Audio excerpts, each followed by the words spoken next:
प्रेम से बोलिए प्रिय भक्तगणों, श्री सत्यनारायण भगवान की जय।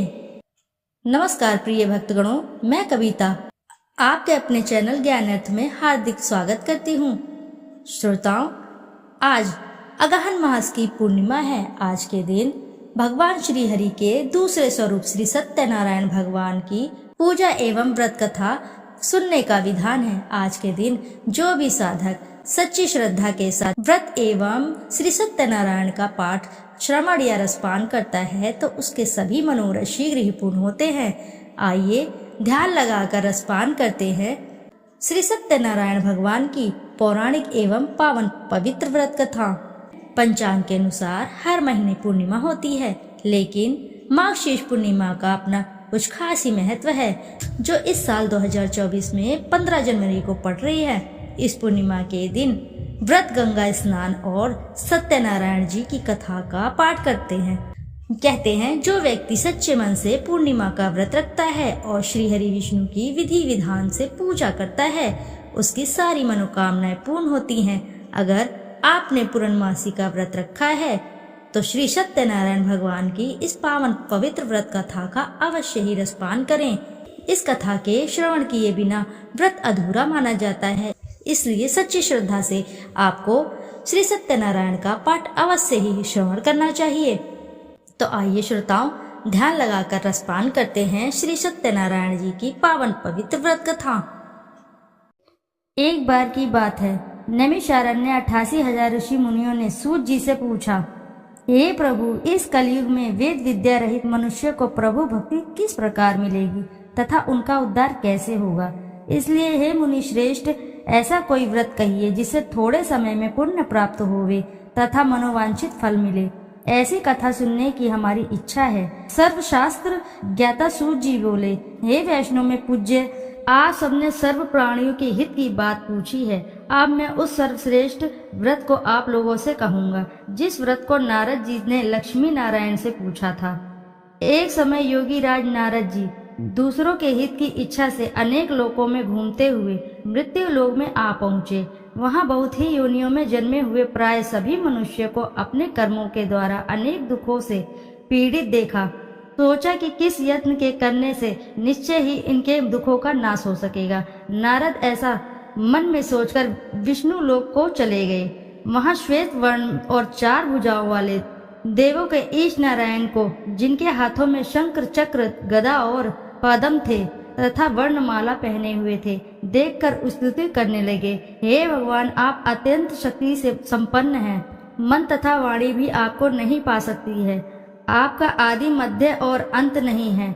निर्गुण स्वरूप सृष्टि के कारण भूत व भक्तों के दुखों को नष्ट करने वाले हो, आपको मेरा नमस्कार है। नारद जी से इस प्रकार की स्तुति सुनकर भगवान विष्णु बोले कि हे मुनि श्रेष्ठ, आपके मन में क्या है? आपका यहाँ किस काम के लिए आगमन हुआ है? निसंकोच कहो। तब नारद मुनि बोले, मृत्यु लोक में सब मनुष्य जो अनेक योनियों में पैदा हुए हैं, अपने कर्मों के द्वारा अनेक प्रकार के दुख से दुखी हो रहे हैं। हे नाथ, मुझ पर दया रखते हो तो बतलाइए कि उन मनुष्य के सब दुख थोड़े से प्रयत्न से ही कैसे दूर हो सकते हैं? श्री भगवान जी बोले, हे नारद, मनुष्य की भलाई के लिए तुमने बहुत अच्छी बात पूछी है। जिस व्रत के करने से मनुष्य मोह से छूट जाता है, मैं कहता हूँ, सुनो, बहुत पुण्य देने वाला है। स्वर्ग तथा मनुष्य लोक दोनों में दुर्लभ एक उत्तम व्रत है। आज मैं प्रेम वश होकर तुमसे कहता हूँ, सत्यनारायण का यह व्रत अच्छी तरह से विधि विधान करके मनुष्य तुरंत ही यहाँ सुख भोग कर मरने पर मोक्ष को प्राप्त होता है। श्री भगवान के वचन नारद सुनकर बोले, उस व्रत का क्या फल है, क्या विधान है, किसने यह व्रत किया और किस दिन यह व्रत करना चाहिए? विस्तार से बताइए। भगवान बोले, दुख शोक आदि को दूर करने वाला, धन धान्य को बढ़ाने वाला, सौभाग्य तथा संतान को देने वाला यह व्रत सब स्थानों पर विजयी करने वाला है। भक्ति और श्रद्धा के साथ किसी भी दिन मनुष्य श्री सत्यनारायण भगवान की शाम के समय ब्राह्मणों और बंधुओं बांधवों के साथ धर्मपरायण होकर पूजा करे। भक्ति के भाव से नैवेद्य केले का खम्भ, घी, दूध और गेहूं का चूर्ण, सवाया लेवे गेहूं के अनुभव में साठी का चूर्ण, शक्कर तथा गुण ले और सब भक्षण योग्य पदार्थ जमा करके भगवान को अर्पण कर देवे तथा बंधुओं सहित ब्राह्मण को भोजन कराएं। तत्पश्चात स्वयं भोजन करें, नित्य गीत आदि का आचरण करें, सत्यनारायण भगवान का स्मरण करते हुए समय व्यतीत करें। इस तरह के व्रत पर मनुष्य की इच्छा निश्चित पूरी ही हो जाती है। विशेषकर कली काल में भूमि पर यही मोक्ष का सरल उपाय है। सूत जी बोले, हे ऋषियों, जिन्होंने पहले इस समय व्रत को किया है उनका वृत्तांत कहता हूँ, ध्यान से सुनो। सुंदर काशीपुरी नगरी में अति निर्धन ब्राह्मण रहता था। वह भूख और प्यास से बेचैन हुआ नित्य ही पृथ्वी पर घूमता था। ब्राह्मणों से प्रेम करने वाले भगवान ने ब्राह्मण को दुखी देखकर बूढ़े ब्राह्मण का रूप धारण कर उसके पास जाकर आदर से पूछा, हे विप्र, नित्य दुखी हुआ पृथ्वी पर क्यों घूमता है? हे श्रेष्ठ ब्राह्मण, यह सब मुझसे कहो, मैं सुनना चाहता हूँ। ब्राह्मण बोला, मैं बहुत निर्धन ब्राह्मण हूँ, भिक्षा के लिए पृथ्वी पर फिरता हूँ। हे भगवान, यदि आप इसका उपाय जानते हो तो कृपा करके कहो। वृद्ध ब्राह्मण बोला कि सत्यनारायण भगवान मनोवांछित फल देने वाले हैं, इसलिए हे ब्राह्मण, तू उनका पूजन कर, जिसके करने से मनुष्य के सब दुखों से मुक्त मिलती है। ब्राह्मण को व्रत सारा विधि विधान बतलाकर बूढ़ा ब्राह्मण का रूप धारण करने वाले सत्यनारायण भगवान अंतर्धान हो गए। जिस व्रत को वृद्ध ब्राह्मण ने बतलाया, मैं उसका अवश्य करूंगा। यह निश्चय करने पर उस ब्राह्मण को भी नींद नहीं आई। वह सवेरे उठ गया, सत्यनारायण के व्रत का निश्चय कर भिक्षा के लिए चला। उस दिन उसको भिक्षा में बहुत सा धन मिला, जिससे बंधु बांधवों के साथ उसने सत्यनारायण का व्रत किया। वह ब्राह्मण सब दुखों से छूटकर अनेक प्रकार की संपत्तियों से युक्त हुआ। उस समय से वह ब्राह्मण हर मास व्रत करने लगा। इस तरह सत्यनारायण भगवान के व्रत को जो करेगा, सब पापों से छूटकर मोक्ष को प्राप्त होगा। आगे जो पृथ्वी पर सत्यनारायण व्रत करेगा, वह मनुष्य सब दुखों से छूट जाएगा। इस तरह नारद जी ने सत्यनारायण का कहा हुआ यह व्रत तुमसे कहा। हे विप्र, अब मैं और कहूँ? ऋषि बोले, हे मुनिवर, संसार में इस ब्राह्मण से सुनकर किस किस ने इस व्रत को किया, हम सब वह सुनना चाहते हैं। इसके लिए हमारे मन में श्रद्धा है। सूत जी बोले, हे मुनियों, जिसने इस व्रत को किया है वह सब सुनो। एक समय एक ब्राह्मण और धन ऐश्वर्य के अनुसार बंधु बांधवों के साथ व्रत करने को तैयार हुआ। उसी समय एक लकड़ी बेचने वाला बूढ़ा आदमी वहां आया और बाहर लकड़ियों को रखकर ब्राह्मण के मकान में गया। प्यास से दुखी लकड़हारा उनको व्रत करते देख ब्राह्मण को नमस्कार करके पूछने लगा कि आप यह क्या कर रहे हैं और इसका करने से क्या फल मिलता है, कृपया करके मुझे कहो। ब्राह्मण ने कहा, सब मनोकामनाओं को पूर्ण करने वाला यह सत्यनारायण व्रत है। इसकी ही कृपा से मेरे यहाँ धन धान्य की आदि की वृद्धि हो रही है। ब्राह्मण से व्रत के बारे में यह जानकर लकड़हारा बहुत प्रसन्न हुआ। चरणामृत लेकर और प्रसाद खाने के बाद अपने घर को आया। लकड़हारे ने मन में इस व्रत का संकल्प लिया, आज ग्राम में लकड़ी बेचने से जो धन मिलेगा उसी से सत्यनारायण देव का उत्तम व्रत करूंगा। यह मन में विचार कर वह बूढ़ा लकड़हारा लकड़ियां अपने सर पर रख कर जिस घर में धनवान लोग रहते थे वह ऐसे सुंदर नगर में गया। उस दिन वहां पर बूढ़े का उन लकड़ियों का दाम पहले दिनों से चौगुना मिला। तब वह बूढ़ा लकड़हारा दाम ले और अति प्रसन्न होकर अपने पक्के केले की फली, शक्कर, घी, दूध, दही और गेहूं का चूर्ण इत्यादि सत्यनारायण भगवान के व्रत की कुल सामग्रियों को लेकर अपने घर गया। फिर उसने अपने भाइयों को बुलाकर विधि विधान के साथ भगवान का पूजन किया और व्रत भी किया। उस व्रत के प्रभाव से बूढ़ा लकड़हारा धन धान्य आदि से युक्त हुआ और संसार के समस्त सुख भोग कर बैकुंठ को चला गया। श्री सूत जी बोले, हे श्रेष्ठ मुनियों, अब मैं आगे की कथा कहता हूँ। प्राचीन काल में उल्कामुख नाम का एक महान ज्ञानी राजा रहता था। वह जितेंद्रिय और सत्यवक्ता था। प्रतिदिन मंदिरों में जाता था, गरीबों में धन देकर उनके दुख दूर करता था। उसकी पत्नी कमल के समान सुंदर मुख वाली और सती साध्वी थी। एक दिन भद्रशिला नदी के तट पर वह दोनों विधि विधान सहित श्री सत्यनारायण भगवान का व्रत कर रहे थे। उस समय वहां पर साधु नामक एक वैश्य आया। उसके पास व्यापार के लिए बहुत सा धन था। वह वैश्य नाव को नदी किनारे पर ठहराकर राजा के पास आया। राजा को व्रत करते हुए देखकर उसने विनम्रता पूर्वक पूछा, हे राजन, यह आप क्या कर रहे हैं? मेरी सुनने की इच्छा है, कृपया आप यह मुझे भी समझाएं। महाराज उल्कामुख ने कहा, हे साधु वैश्य, मैं अपने बंधु बांधवों के साथ पुत्र की प्राप्ति के लिए ये श्री सत्यनारायण भगवान का व्रत व पूजन कर रहा हूँ। राजा के वचन सुनकर साधु नामक वैश्य ने आदर से कहा, हे राजन, मुझे भी इसका संपूर्ण विधि विधान बताएं। मैं भी आपके कहे अनुसार इस व्रत को करूँगा। मेरी भी कोई संतान नहीं है। मुझे विश्वास है इस उत्तम व्रत को करने से अवश्य ही मुझे संतान की प्राप्ति होगी। राजा से इस व्रत के सब विधान सुनकर व्यापार से निवृत्त हो वह वैश्य सुखपूर्वक अपने घर आया। उसने अपनी पत्नी को संतान देने वाले उस व्रत के विषय में सुनाया और प्रण लिया कि जब मेरे संतान होगी तब मैं इस व्रत को करूँगा। वैश्य ने यह वचन अपनी पत्नी लीलावती से भी कहे। एक दिन उसकी पत्नी लीलावती श्री सत्यनारायण भगवान की कृपा से गर्भवती हो गई। 10वें महीने में उसने एक अति सुंदर कन्या को जन्म दिया।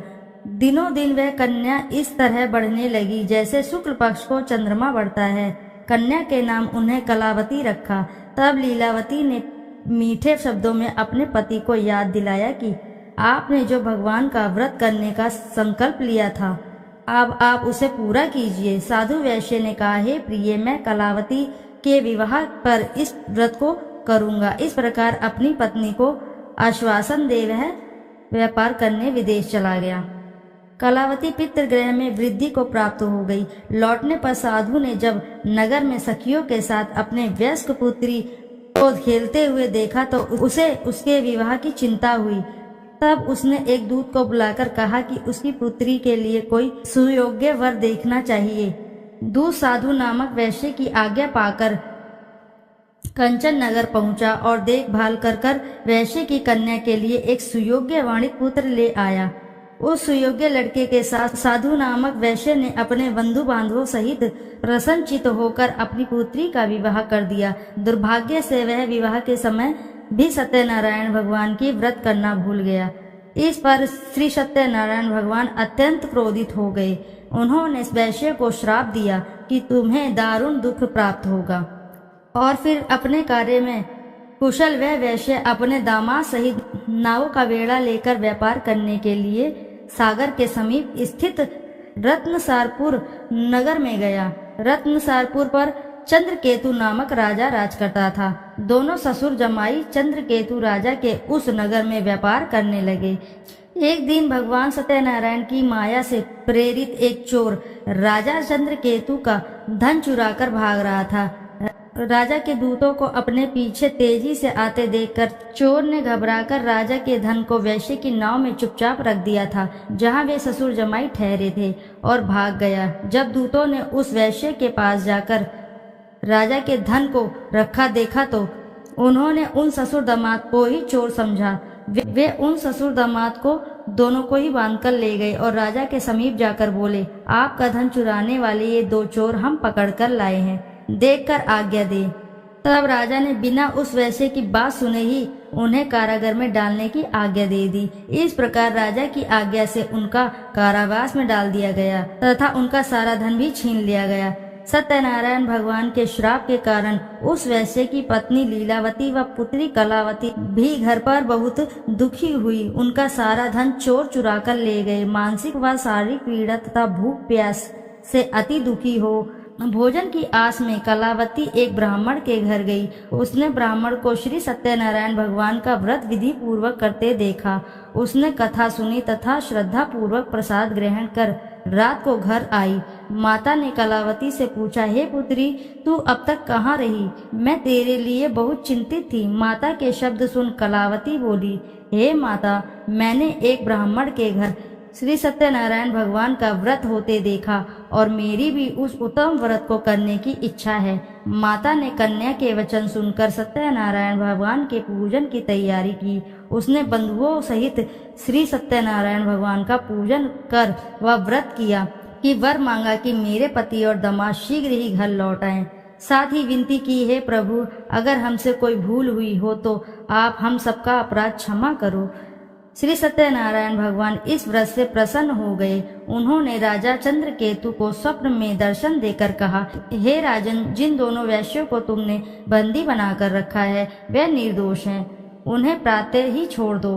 उनका सब धन जो है तुमने अधिग्रहित किया है वह लौटा दो, अन्यथा मैं तुम्हारा राज्य, धन, पुत्र आदि सब नष्ट कर दूंगा। राजा से ऐसे वचन कहकर भगवान अंतर्ध्यान हो गए और फिर प्रातःकाल राजा चंद्रकेतु ने दरबार में सबको अपना स्वप्न सुनाया और सैनिकों को आज्ञा दी कि दोनों वैश्यों को कैद से मुक्त कर दरबार में ले आएं। दोनों ने आते ही राजा को प्रणाम किया।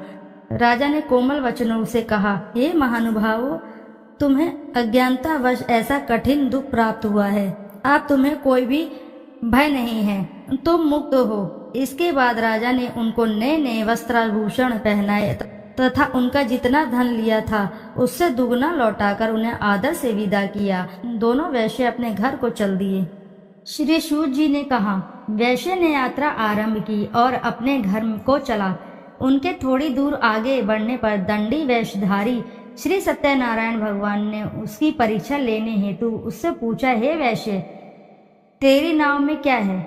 अभिमानी वाणिक हंसता हुआ बोला, हे दंडी, आप क्यों पूछते हैं? क्या धन लेने की कामना है? मेरे नाव में तो बेल के पत्ते भरे हैं। वैश्य के ऐसे वचन सुनकर दंडी वेशधारी श्री सत्यनारायण भगवान बोले, तुम्हारा वचन सत्य हो। ऐसा कहकर वे वहां से चले गए और कुछ दूर जाकर समुद्र के तट पर बैठ गए। दंडी महाराज के जाने के पश्चात वैश्य ने नित्य क्रिया से निवृत्त होने के बाद नाव को ऊंची उठी देखकर अचंभा किया तथा नाव में बेलपत्ते आदि देखकर मूर्छित हो जमीन पर गिर पड़ा। मूर्छा खुलने पर अति शोक करने लगा। तब उसके दामाद ने कहा, आप शोक न करें, यह दंडी महाराज का श्राप है, अतः हमें उनकी शरण में ही चलना चाहिए, वही हमारे दुखों का अंत करेंगे। दामाद के वचन सुनकर वह वैश्य दंडी भगवान के पास पहुंचा और अत्यंत भक्तिभाव से पश्चाताप करते हुए बोला, मैंने जो आपसे असत्य वचन कहे थे उनके लिए मुझे क्षमा करे। ऐसा कहकर वह शोकातुर होकर रोने लगा। तब दंडी भगवान बोले, हे वाणिक पुत्र, मेरी आज्ञा से ही बार बार तुझे दुख कष्ट प्राप्त हुआ है, तू मेरी पूजा से विमुख हुआ है। तब उस वैश्य ने कहा, हे भगवान, आपकी माया को ब्रह्मा आदि देवता भी नहीं समझ पाते, तब मैं मूर्ख भला कैसे जान सकता हूँ? आप प्रसन्न होइए, मैं अपनी क्षमता अनुसार आपकी पूजा करूँगा। मेरी रक्षा कीजिए और मेरी नौका को पहले के समान धन से परिपूर्ण कर दीजिए। उसके भक्ति से परिपूर्ण वचन सुनकर श्री सत्यनारायण भगवान प्रसन्न हो गए और उसकी इच्छा वर देकर अंतर्धान हो गए। तब ससुर और दामाद दोनों ने नाव पर आकर देखा कि नाव धन से परिपूर्ण है। फिर वह विधि विधान से भगवान सत्यनारायण का पूजा कर साथियों सहित अपने घर को चला। जब वह अपने नगर के निकट पहुंचा तब उसने एक दूत को अपने घर पर भेजा। दूत ने साधु नामक वैश्य के घर जाकर उसकी पत्नी को नमस्कार किया और कहा, आपके पति अपने जमाता के सहित इस नगर के समीप आ रहे हैं। लीलावती और उसकी कन्या कलावती उस समय भगवान का पूजन कर रही थी। दूत का वचन सुनकर साधु की पत्नी ने बड़े हर्ष के साथ सत्यनारायण भगवान का पूजन पूर्ण किया और अपनी पुत्री से कहा, मैं अपने पति के दर्शन को जाती हूँ, तू पूजन पूर्ण कर शीघ्र आ जाना। परंतु कलावती पूजन एवं प्रसाद छोड़कर अपने पति के दर्शन को चली गई। पूजन एवं प्रसाद की अवज्ञा के कारण भगवान सत्यनारायण ने रुष्ट हो उसके पति को नाव सहित पानी में डुबो दिया। कलावती अपने पति को ना पाकर रोती हुई जमीन पर गिर पड़ी।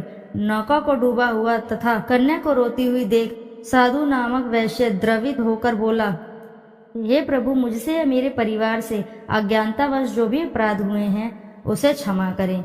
उसके ऐसे वचन सुनकर सत्यदेव भगवान प्रसन्न हो गए। आकाशवाणी हुई, हे वैश्य, तेरी पुत्री मेरा प्रसाद छोड़कर आई है, इसलिए इसका पति अदृश्य हुआ है। यदि वह घर पर जाकर प्रसाद ग्रहण करके लौटे तो इससे उसका पति अवश्य मिलेगा। आकाशवाणी सुनकर कलावती ने घर पहुंचकर प्रसाद ग्रहण किया और फिर आकर अपने पति को पूर्व रूप में पाकर वह अति प्रसन्न हुई तथा उसने अपने पति के दर्शन किए। तत्पश्चात साधु वैश्य ने वहीं बंधु बांधवों सहित सत्यदेव का विधि पूर्वक पूजन किया। वह इस लोक के सभी प्रकार के सुख भोग कर अंत में मोक्ष को प्राप्त हुआ। श्री सूत जी बोले, हे ऋषिगण, मैं एक और कथा कहता हूँ, आप सभी ध्यान से सुनो। सदा प्रजा के लिए चिंतित टुंडुकध्वज नाम का एक राजा था। उसने भगवान सत्यनारायण का प्रसाद त्याग कर बहुत कष्ट पाया। एक समय राजा वन में वन्य पशुओं को मारकर बड़ के वृक्ष के नीचे आया। वहां उसने ग्वालों को भक्ति भाव से बंधु बांधवों सहित श्री सत्यनारायण जी का पूजा करते देखा, परंतु राजा देखकर भी अभिमान के कारण ना तो वहां गया, न ही वह सत्यदेव भगवान को नमस्कार ही उसने किया। जब ग्वालों ने भगवान का प्रसाद उसके सामने रखा तो वह प्रसाद छोड़कर अपने नगर को चला गया। नगर में पहुंचकर उसने देखा कि उसका सारा राज्य नष्ट हो गया। वह समझ गया कि यह सब भगवान सत्यनारायण ने रुष्ट होकर किया है। तब वह वन में वापस आया और ग्वालों के समीप जाकर विधि पूर्वक पूजन कर प्रसाद ग्रहण किया तो सत्यनारायण की कृपा से सब कुछ उसको पहले जैसा ही हो गया और लंबे समय तक सुख भोग कर मरणोपरांत वह मोक्ष को प्राप्त हुआ। जो मनुष्य इस सर्वश्रेष्ठ दुर्लभ व्रत को करेगा, श्री सत्यनारायण भगवान की कृपा से उसे धन धान्य की कोई भी कमी नहीं होगी। निर्धन धनी और बंदी बंधनों से मुक्त होकर निर्भय हो जाता है। संतानहीन को प्रसंतान प्राप्त होती है तथा सब इच्छाएं पूर्ण होती हैं। अंत में वह वैकुंठ धाम को जाता है। अब उनके बारे में भी जानिए जिन्होंने पहले से इस व्रत को किया है। अब उनके दूसरे जन्म की कथा भी सुनिए।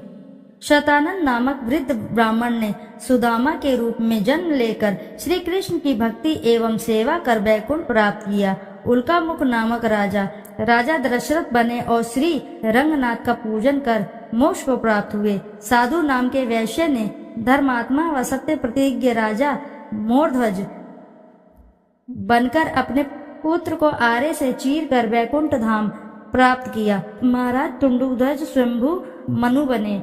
उन्होंने बहुत से लोगों को भगवान की भक्ति में लीन कराकर वैकुंठ धाम प्राप्त किया। लकड़हारा अगले जन्म में गुह नामक निषाद राजा बना, जिसने राम के चरणों की सेवा कर अपने सभी जन्मों को संवार लिया। बोलो जय श्री हरि, जय सत्यनारायण भगवान की जय। तो आइए प्रिय भक्तगणों, अब करते हैं श्री सत्यनारायण जी की आरती। जय लक्ष्मी रमणा, जय श्री लक्ष्मी रमणा, सत्यनारायण स्वामी जनपातक हरिणा। जय लक्ष्मी रमणा, रत्न जड़ित सिंहासन अद्भुत छवि राजे, नारद करत निराजन घंटा ध्वनि बाजे। जय लक्ष्मी रमणा, प्रकट भये कलि कारण द्विज को दर्श दियो, बूढ़ो ब्राह्मण बन कर कंचन महल कियो। जय लक्ष्मी रमणा, दुर्बल भील कठारो इन पर कृपा करी, चंद्रचूर्ण एक राजा जिनकी विपत्ति हरी। जय लक्ष्मी रमणा, वैश्य मनोरथ पायो श्रद्धा तज दीनी, सो फल भोग्य प्रभु जी फिर स्तुति कीनी। जय लक्ष्मी रमणा, भाव भक्ति के कारण छिन छिन रूप धर्यो, श्रद्धा धारण कीनी तिनको काज सर्यो। जय लक्ष्मी रमणा, ग्वाल बाल संग राजा वन में भक्ति करी, मन वांछित फल दीनो दीन दयाल हरि। जय लक्ष्मी रमणा। चढ़त प्रसाद सवाया कदली फल मेवा, धूप दीप तुलसी से राजी सत्यदेव। जय लक्ष्मी रमणा।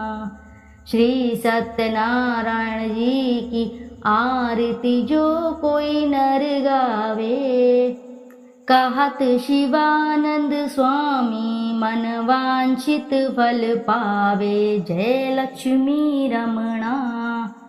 तो प्रिय भक्तगणों, प्रेम से बोलो जय श्री सत्यनारायण जी की जय।